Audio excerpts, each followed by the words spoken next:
ಮಹಾರಾಜರು ಹಲವಾರು ನಾಡ ದೇಶಗಳನ್ನು ಅಡ್ಡಾಡ್ಯಾರ. ಒಂದು ಕಾಲ ಅದು ಅವಧೂತರ ಕಾಲ ಅಂತ ಇತ್ತು ನಮಗೆ. ಹುಬ್ಬಳ್ಳಿಯ ಸಿದ್ಧಾರೂಢ, ಲಚ್ಚಾಣದ ಸಿದ್ಧಲಿಂಗ ಮಹಾರಾಜ, ನವಲಗುಂದದ ನಾಗಲಿಂಗಪ್ಪ, ಶಿಶುನಾಳದ ಶರೀಫ, ಜಡೆಯ ಸಿದ್ಧರು, ಇವರೆಲ್ಲ ಅವಧೂತ ಪುರುಷರು ಅಂತ ಕರೀತೀವರಿಗೆ. ಇವರು ಈ ರೂಢಿಯೊಳಗ ಇರಲ್ಲ. ಇವರು ಯಾವ ರೂಢಿಯೊಳಗ? ನಮ್ಮ ನಿಮ್ಮ ಹಾಗೆ ಲೌಕಿಕದ ರೂಢಿಯೊಳಗನ ಇರಲ್ಲ. ಹೀಗೆ ಇರುವಾಗ ಒಮ್ಮೆ ಹುಬ್ಬಳ್ಳಿಯ ಸಿದ್ಧಾರೂಢ, ಲಚ್ಚಾಣದ ಸಿದ್ಧಲಿಂಗ ಮಹಾರಾಜರು ಶಿರ್ಸಿಗೆ ಹೋಗಿರ್ತಾರ. ಶಿರ್ಸಿಗೆ ಸುಮ್ಮನೆ ಇದೊಂದು ಸಣ್ಣ ಘಟನೆಯನ್ನು ಹೇಳಿ ಪುರಾಣ ಮಂಗಲಕ್ಕೆ ಬರೋಣ.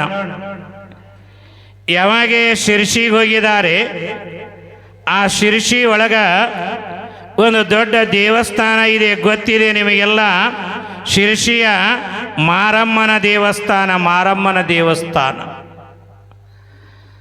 ಆ ಶಿರ್ಸಿಯ ಮಾರಮ್ಮನ ಗುಡಿಯೊಳಗೆ ಸಿದ್ಧಲಿಂಗ ಮಹಾರಾಜರು ಜೊತೆಗೆ ಹುಬ್ಬಳ್ಳಿಯ ಸಿದ್ಧಾರೂಢರ ವಾಸ್ತವ್ಯ ಉಳ್ಕೊಂಡಿದ್ದಾರೆ. ಯಾವಾಗ ಶಿರ್ಸಿಯೊಳಗೆ ಉಳ್ಕೊಂಡಿದ್ದಾರೆ, ಅಲ್ಲಿ ತಿಂಗಳೊಪ್ಪತ್ತ ಇಬ್ಬರು ಮಾರಮ್ಮನ ಗುಡಿಯೊಳಗನೆ ಉಳ್ಕೋತಾರ. ಯಾವಾಗ ಮಾರಮ್ಮನ ಗುಡಿಯೊಳಗೆ ಉಳ್ಕೊಂಡಿದ್ದಾರೆ, ಅಲ್ಲಿ ಏನಾಗ್ಯದಂದ್ರೆ 2 ಬಣ ಆಗ್ಯಾವ. ಎಲ್ಲಿ? ಶಿರ್ಸಿಯೊಳಗ. ಏನು 2 ಬಣ ಅದು ಅಂದರೆ, ಒಂದಿಷ್ಟು ಜನ ಲಚ್ಚಾಣದ ಸಿದ್ಧಲಿಂಗನ ಶಿಷ್ಯರಾಗ್ಯಾರ, ಒಂದಿಷ್ಟು ಮಂದಿ ಹುಬ್ಬಳ್ಳಿಯ ಸಿದ್ಧಾರೂಢರ ಶಿಷ್ಯರಾಗ್ಯಾರ. ನಾ ಮೊನ್ನೆ ಹೇಳಿದನಲ್ಲ, ದೇವರ ಪಲ್ಲಕ್ಕಿ ಹೊತ್ತವ್ರ ಹತ್ತಿರ ಭೇದ ಭಾವ ಇದೆನಾ? ಪಲ್ಲಕ್ಕಿ ಕೂತ ದೇವರ ಹತ್ತಿರ ಭೇದ ಭಾವ ಇರಲ್ಲ. ಇಲ್ಲಿ ಇವರು ಒಂದೇ. ಸಿದ್ಧಲಿಂಗನು ಒಬ್ಬನೇ, ಈ ಸಿದ್ಧಾರೂಢನು ಒಬ್ಬನೇ ಆಗಿದ್ದಾರೆ. ಆದರೆ 2 ಬಣ ಆಗ್ಯಾವ. ಇವರು ಏನನ್ನವರು? ನಮ್ಮ ಸಿದ್ಧಲಿಂಗನೇ ದೊಡ್ಡವ ಅಂತ ಒಂದು ಬಣ ಅನ್ನೋದು. ಇನ್ನೊಂದು ಬಣ ಏನಂತಿತ್ತ? ಹುಬ್ಬಳ್ಳಿಯ ಸಿದ್ಧಾರೂಢನೇ ದೊಡ್ಡವ. 6 ಮೀರಿ 3 ಏರಿ ಈ ರೂಢಿಯನ್ನು ಬಿಟ್ಟ ಭಗವಂತನ ರೂಢಿಯೊಳಗಿರುವ ನಮ್ಮ ಆರೂಢನ ದೊಡ್ಡವ ಅಂತ ಇವರನ್ನವರು. ಈ ಕಡೆ ಜನ ಅನ್ನವರ ನಮ್ಮ ಸಿದ್ಧಲಿಂಗ ಮಹಾರಾಜ ಅಂದರ ಕೈವಲ್ಯ ಪದವಿಯನ್ನು ಪಡೆದವ. ಕಮರಿಯ ಮಠದೊಳಗೆ 12 ವರ್ಷ ಅನುಷ್ಠಾನವನ್ನು ಮಾಡ್ಯಾನ. ಅವ ದೊಡ್ಡವ ಅಂತ ಇವರನ್ನವರು. ಆದರೆ ಅವರಿಬ್ಬರು ಹಿಂಗ ಅನಲ್ರ್ಯಾಕ, ಇಬ್ಬರು ಭೇದ ಭಾವ ಇಲ್ಲದಂಗ ಇವರು ಬದುಕ್ಯಾರ. ಈಗ ಇರಬೇಕಾದ್ರೆ ಆ ಊರೊಳಗಿನ ಏನು 2 ಬಣ ಇದ್ದು ಅಲ್ಲ, ಅವ್ರಂದ್ರ ನಮ್ಮ ಗುರು ದೊಡ್ಡವದಾನ, ನಿಮ್ಮ ಗುರು ದೊಡ್ಡವದಾನ. ಚಾಲು ಐತ್ರೆ ಇದು. ನಾವು ಸುಮ್ಮನೆ ಇದ್ದರೂ ನಮ್ಮ ಜನ ನಮ್ಮನ್ನು ಸುಮ್ಮನಿರು ಕೂಡ ಅಲ್ರಿ, ಏನಾರ ಒಂದು ಹಚ್ಚೇ ಬಿಡುತ್ತಾರೆ. ನೀ ದೊಡ್ಡವ ಅಂತ ಇವನಿಗನ್ನವ್ರ, ಇವ್ರ ಶಿಷ್ಯರು ನೀ ದೊಡ್ಡವ ಅಂತ ಇವ್ರಿಗನ್ನವ್ರು. ಅವಾಗ 2 ಬಣದವ್ರು ಅಂದರಂತ, ಇದ್ರಾಗ ಯಾರು ದೊಡ್ಡವ್ರು ಅದಾರ ಖರೇನಿ ಆಗಲಿ ಅಂದ ಒಬ್ಬ. ಅದರಾಗ ಯಾರು ದೊಡ್ಡವ್ರು ಅದಾರಿ ಖರೇನಿ ಆಗಲಿ. ಆಗ ಸಿದ್ಧಲಿಂಗ ಮಹಾರಾಜನು ಹೇಳ್ದ, ಸಿದ್ಧಾರೂಢನು ಹೇಳ್ದ, ಯಪ್ಪ ಎಲ್ಲರೂ ಒಂದೇ ಇರಬೇಕಾದ್ರ ಅವ ದೊಡ್ಡವ ಇವ ಸಣ್ಣವ ಯಾಕಂತೀರಿ ಅಂತ ಅವ್ರು ಹೇಳುತ್ತಾರೆ. ಆದರೆ ಇವ್ರು ಕೇಳಲ್ಲಾಗ್ಯಾರ. ಮೂರ್ಖರಿಗೆ ಬುದ್ಧಿಯನ್ನ ಮೂರ್ಖಾಲು ಪೇಳಿದರೆ ಬೋರ್ಗಲ್ಲ ಮೇಲೆ ಮಳೆ ಸುರಿದಂಗ. ಏನು ಹೇಳಿದ್ರನ ಕೆಲವು ಜನಗಳ ಪರಿಣಾಮ ಇರಲ್ಲ, ಗೊತ್ತಾಗಲ್ಲ. ಮೂರ್ಖರ ಕೆಲಸ ಅಂತ ಕರಿತೀವಿ ನಾವು ಇದಕ್ಕೆ. ಒಂದು 4 ಜನ ಮೂರ್ಖರ ಸಂತಿಗೆ ಹೋಗಿದಾರಂತ. ಜಾತ್ರೆ ಮಾಡ್ಕೊಂಡು ಊರಿಗೆ ಹೊಂಟಿದರು. ಜಾತ್ರೆ ಮಾಡ್ಕೊಂಡು ಊರಿಗೆ ಬರಾಗ ದಾರಿ ಒಳಗ 4 ಜನ ಜೀವದ ಗೆಳೆಯರು. 4 ಜನ ಒಬ್ಬರನ್ನ ಬಿಟ್ಟು ಒಬ್ಬರು ಇರ್ತಿರ್ಲಿಲ್ಲ.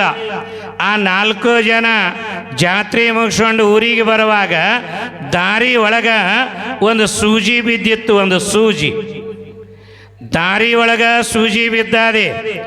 ಈಗ 4 ಮಂದಿ ಒಳಗ ಮೊದಲೇದ ಏನು ಹೊರಟಿದ್ದ ಅವ ನೋಡ್ದ. ನೋಡಿ ಆ ಸೂಜಿನ ತಗೊಳಕ್ಕೋದವ. ಅವ ಏನ ಹಿಂಗೆ ಸೂಜಿ ತಗೊಳಕ್ಕೋದ. ಎರಡನೇದ ಹೋಗಿ ಅವನಿಗೆ ಹೇಳ್ದ, ಎಣ್ಣ ಈ ಸೂಜಿ ನಾ ನೋಡೀನಿ, ನಾ ತಗೋತೀನಿ ಅಂದ. ಇವ ನಾ ಅಂದ, ಅವ ನಾ ಅಂದ. ಇಬ್ಬರಿಗೆ ಒಂದು ಸೂಜಿ ಸಲುವಾಗಿ ನನಗ ನಿನಗ ಅಂತ ಜಗಳ ನಡೆಯಿತು. ಮೂರ್ಖರ ಕೆಲಸ ಹೇಳ್ತೀನಿ ಎಲ್ಲಿಗೆ ಬರ್ತದ. ಯಾವಾಗ ಇವನು ನಾ ಇಬ್ಬರಿಗೆ ಬಾಯಿ ಹೋಗಿ ಕೈ ಹತ್ತತ್ರಿ. ಕೈ ಹತ್ತಿ ಒಬ್ಬನ ತಲೆ ಒಡೀತ, ಒಬ್ಬನಿಗೆ ಕೈ ಮುರಿತ. ಇನ್ನೊಬ್ಬ ಇವ್ರಿಬ್ಬರು ಜಗಳಾಡೋದು ನೋಡಿ ಮೂರನೇದ ಒಂದ, ನಿಮ್ಮ ಇಬ್ಬರದು ಅಲ್ಲ ಸೂಜಿ ನಂದದ ಅಂತ ಅವ ಇವರಿಬ್ಬರು ಕೂಡ ಜಗಳ ತೆಗದ. ಇವನು 3 ಮಂದಿ ಜಗಳಾಡೋದು ನೋಡಿ 4ನೇದೊಂದೇ ಅಲ್ಲಿ ಏನಿತ್ತ, ಅವ ನಂದಂತ ಜಗಳ ತೆಗದ. ಇರದ ಒಂದ ಸೂಜಿ. ಎಲ್ಲರೂ ನನಗ ಎಷ್ಟು ಕಿಮ್ಮತ್ತಿನದಿರಬೇಕು ಸೂಜಿ ಯೋಚನೆ ಮಾಡಿ. ಇದು ಮೂರ್ಖರ ಕೆಲಸ ಹೇಳಕತ್ತಿ ನಿಮಗ. ಅವಾಗ ಇವರು 4 ಮಂದಿ ತಲೆ ಒಡೆದಾದ, ಕೈ ಮುರಿದಾದ, ಕಾಲು ಮುರಿದಾದ, ಏನೇನೋ ಅನಾಹುತಗಳಾಗ್ಯಾವೆ. ಆದ್ರೆ ಸೂಜಿ ಯಾರದು ಅಂತ ನಿರ್ಣಯ ಆಗಲಿಲ್ಲ. ಅವರ ಹಿರಿಯರು ಹಿಂಗೆ 5 ಹೊಂಟಿದ್ರು ಯಜಮಾನ್ರು. ಆ ಯಜಮಾನ್ರ ಈ 4 ಮಂದಿ ಕೇಳಿದ್ರು, ಲೇ ತಮ್ಮ, ಜೀವದ ಗೆಳೆಯರ ಇದ್ದಂಗಿದ್ದೀರಿ, ಯಾಕೆ ಜಗಳಾಡ್ತೀರಿ, ಏನಾಗ್ಯದ ಅಂದ. ಅವ ಮೊದಲೇದವ ಕೈ ಮುರ್ಕೊಂಡವಿದ್ನಲ್ಲ, ಅಣ್ಣವ್ರ ಈ ಸೂಜಿ ನಾ ನೋಡೀನಿ, ನಾ ಒಯ್ತೀನಿ ಅಂದ. ಎರಡನೇದವಂದ ತಲೆ ಹೊಡ್ಕೊಂಡವ, ನಾ ಒಯ್ತೀನ್ರಿ ಅಂದು. ಅವ್ರು ಹಿರಿಯರಂದ್ರೆ ಇರೋದ ಒಂದು ಸೂಜಿ, 4 ಮಂದಿ ನಾ ಒಯ್ತೀನಿ ಅಂತೀರಲ್ಲ, 4 ಮಂದಿ ಕೂಡೇ ಒಯ್ಯಿರಿ ಅಂದ್ರೆ ಅವರು. ಅದೇನೋ 4 ಮಂದಿ ಕೂಡಿ ಒಯ್ಯಾಕ ಏನು 18 ಮೊಳ ಏರಿ ಅದಾರೆ, ಕಟ್ ಮಾಡಿ ಒಯ್ಯಾಕರ ಬರ್ತದ. ಇರೋದ 3 ಇಂಚಿನ ಸೂಜಿ. ಆ ಹಿರಿಯರು ಬಹಳ ಶಾಣೆ ಇದ್ರು. ನೋಡ್ರಪ್ಪ, ನಿಮ್ಮ ನ್ಯಾಯ ಎಲ್ಲ ನಾ ಬಗೆಹರಿಸ್ತೀನಿ. ಇದು ನೀ ಮೊದಲೇ ದಿನ ನೀ ಒಯ್ಯಿ, ನಿನ್ನ ಮನೆಯಾಗಿಟ್ಟುಗ, ನೀ ಬಟ್ಟೆ ಹೊಲಿ. 2ನೇ ದಿನ ಅವನಿಗೆ ಕೊಡು, 3ನೇ ದಿನ ಅವನಿಗೆ ಕೊಡು, 4ನೇ ದಿನ ಅವನಿಗೆ ಕೊಡು. 4 ಮಂದಿಗೆ ಸೂಜಿ ಮುಟ್ಟದಂಗೆ ಆಗ್ತದ ಅಂದ್ರೆ ನ್ಯಾಯ ಬಗೆಹರಿತದ ಅಂದರು. ಅವ್ರಂದ್ರೆ ಆಗಲ್ರಿ, ನಿಮ್ಮ ಮಾತಿನಂಗ ನಾವು 4 ಮಂದಿ ಒಪ್ಕೋತೀವಿ ಅಂತ ಒಪ್ಕೊಂಡ್ರ ಆ ಹಿರಿಯರು ಏನು ಮಾಡಿದ್ರ, ಮೊದಲೇ ಸಲ ನೋಡೀನಿ ಅಂತೇನ ಅಂದಿದನಲ್ಲ ಅವನಿಗೆ ಈ ಸೂಜಿನ ಕೊಡಾಕ್ ಹೋದ್ರು. ಯಪ್ಪ, ಇದನ್ನ ನೀ ಒಯ್ಯಿ, ಇವತ್ತ ನಿನ್ನ ಮನೆಯಾಗಿಟ್ಟುಗ, ನಾಳೆಗೆ ಅವನಿಗೆ ಕೊಡಾಕತಿ, ಇದು ನಿನ್ನ ಮನೆಗೆ ಒಯ್ಯಿ ಅಂದ. ಇದು ಮೊದಲೇದಾಗಿ ನೋಡ್ದವ ಕೈ ಮುರ್ಕೊಂಡವಿದ್ನಲ್ಲ, ಅವ ಅಂದ, ಊರ್ತನ ಸೂಜಿ ನಾಯ ಕೊತ್ಕೊಂಡು ಹೋಲಿ ಅಂದವ. ಸೂಜಿ ಎಷ್ಟು ವಜ್ಜದ, ಊರ್ತನ ನಾ ಒಯ್ಯಲ್ಲ. 2ನೇದವನಿಗೆ ಹೇಳಿದ್ರೆ ನೀಯರೇ ಒಯ್ಯ, ನಾನು ಒಯ್ಯಲ್ಲ. ಆ ಹಿರಿಯರಂದ್ರ, ತಮ್ಮ 4 ಮಂದಿ ಕೂಡೇ ಹೊತ್ಕೊಂಡವ್ರಿ ಅಂದ್ರವ್ರು. ಮತ್ತು 4 ಮಂದಿ ಕೂಡಿ ಹೊತ್ಕೊಂಡವ್ರಿ ಅಂತೇಳಿ ಅಲ್ಲೇ ಹೊಲದಾಗ ಒಂದು 8 ಮೊಳದೊಂದು ಜಾಲಿ ಬಡ್ಡಿ ಬಿದ್ದಿತ್ರಿ. ಆ ಜಾಲಿ ಬಡ್ಡ್ಯಾಗ ಒಯ್ದ ಈ ಸೂಜಿನ ಇಟ್ರು. ಜಾಲಿ ಬಡ್ಡ್ಯಾಗ ಈ ಸೂಜಿನ ಇಟ್ಟು ಹೇಳಿದ್ರೆ 4 ಮಂದಿ ಕೂಡೇ ಹೊರ್ಯಪ್ಪ, ಎಲ್ಲರೂ ಹೊತ್ಕೊಂಡು ಹೋದಂಗೆ ಆಗ್ತದಂತ ಅಂದಗಳಿಗೆ 4 ಕೂಡಿ 8 ಮೊಳದ ಜಾಲಿ ಬಡ್ಡಿ ಹೊತ್ಕೊಂಡು ರೀ. ಅದರಾಗ ಒಬ್ಬ ಅಂದ, ಎಟ್ಟರ ವಜ್ಜದಲ್ಲಿ ಸೂಜಿ ಅಂದ ಒಬ್ಬ.